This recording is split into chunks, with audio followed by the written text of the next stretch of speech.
appraisal came in lower than the sales price. What do I do now? What happened? What can I do about it? And my particular situation with this infill lot behind me, I'll explain to you what happened, what I did about it, and if you run in this situation, maybe this video will help you out. If you would, subscribe. Appreciate you checking out the video, supporting the channel. So what is a real estate appraisal and why do you need it? When do they come into play? So in this particular situation, it started out as a cash deal, so no appraisal necessarily needed. Nobody's requiring it. You could get one as a buyer just as a reference point, but when you have a lender or a bank property that's going to finance the property, they're going to require an appraisal because they want to make sure that they're lending money on an asset that's worth what you're paying for it. So this property, this infill lot that I had it listed at $59,500. And then I got an offer on it. We agreed $57,500. And it came in, that was a cash deal, cash offer, no problem, $57,500. Well, then they did an amendment and they wanted to use bank financing. That's when all my problems started. So the bank required an appraisal. The appraiser came out here and valued it at $54,000. So $3,500 less than our contracted price. So what can you do about it and how do they get that number? So my problem was, okay, I bought this lot from a wholesaler. He wholesaled it to me. I bought the property for $38,000. And he saw that I listed it for $59,500 and he bought the lot next door.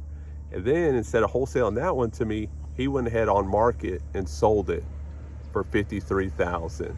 Well, a appraiser pulls comps from the area, and what they did on this one was they pulled any recent sales prices, and the lot next door that he sold on market sold about 30 days before this one was going to go under contract, and he sold it for $53,000.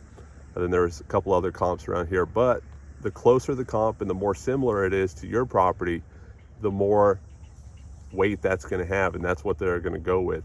So the lot next door, same exact size, same layout, same everything, sold for $53,000.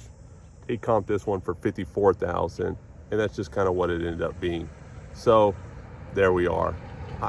Okay, so what can you do if it doesn't work out? So on this one, you can challenge an appraiser. You can come up with comps and you can present those to the appraiser, and you can go through that process of challenging the appraisal.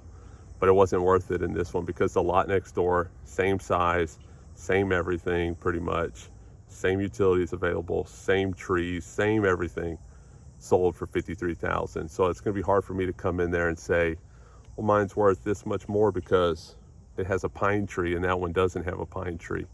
So he gave me an extra $1,000, which was great. I'll take it. But I wasn't going to challenge it because I didn't know that I'd be successful in challenging it. And so I just lowered the sales price, $3,500, and went with it. And so that's where we ended up. Where that kind of stinks, though, is the profit on this deal was about $10,000. It would have been, $17,000. So that $3,500 price reduction is like a 35% profit reduction here. But that's the situation I ran into, and that's what happened. So if you do run into a situation where you're doing a deal on financing, bank financing involved, you're going to have to get an appraisal. And if that appraisal comes back short, you can challenge it. You can run your own comps. You can pull comps and submit those as a challenge. Or you can look at the situation. Like I pulled my own comps and did all that. But when I looked at them, I was like, well, there's no sense in challenging it because the lot next door sold for $53,000. I got an extra $1,000 above that on the appraisal. And this deal's right here.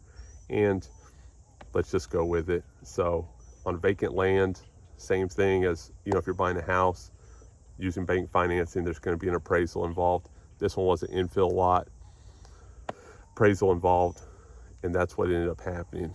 I hope this was helpful in some way. Appreciate you checking out the channel. Subscribe, give me a thumbs up. Let me know what you thought. If you've ever run into an appraisal issue where the property didn't appraise, or it did, or how that affected your deal. And I'll see you on the next video.